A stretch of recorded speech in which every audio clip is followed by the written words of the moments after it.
Hi, I'm Ian Somerhalder.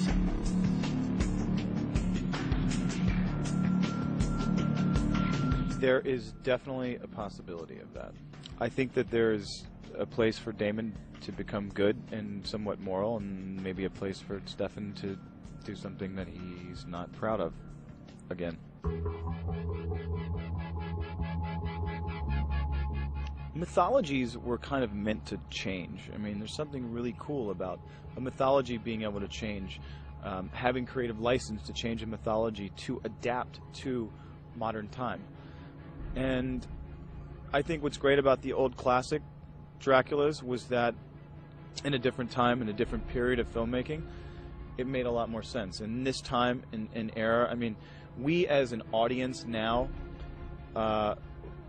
we associate so much of modern times with what we aesthetically find appealing. At least I would say the mass majority of the market does. I can watch old films so I'm blue in the face and love it. Some people don't like them. And I think that adapting to technology now, or adapting to modern times now, really lends itself to being able to drop into a story more, to be able to associate more with a character. So, you know, the 21st century vampire is, you know, can talk on cell phones and walk out in the sun and do all kinds of things that really would limit a story with, say, the Dracula. My personal favorite vampire movie. One vampire movie that was actually really incredible was when Willem Dafoe in Shadow of a Vampire. That was such an interesting, weird portrayal of a very, very...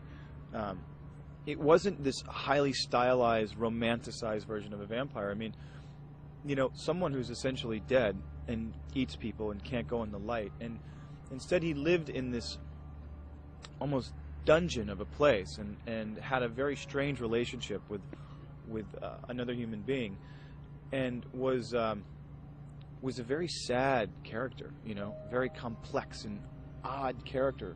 And I thought that that was really interesting because what we associate vampires with is sex and power and bravado, the suave of it all, you know, and it wasn't at all. It was the antithesis of that. I always found that really amazing. Plus Willem Dafoe is like one of the best actors on the face of the planet, so it helps.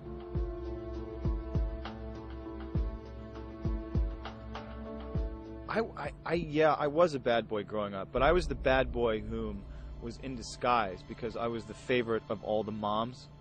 Bad boys were never really allowed in the front door, and if they were kept under close supervision. So I always made it a point to be extremely polite and never in the presence of parents or in the police force do you do anything bad. But I was kind of a bad boy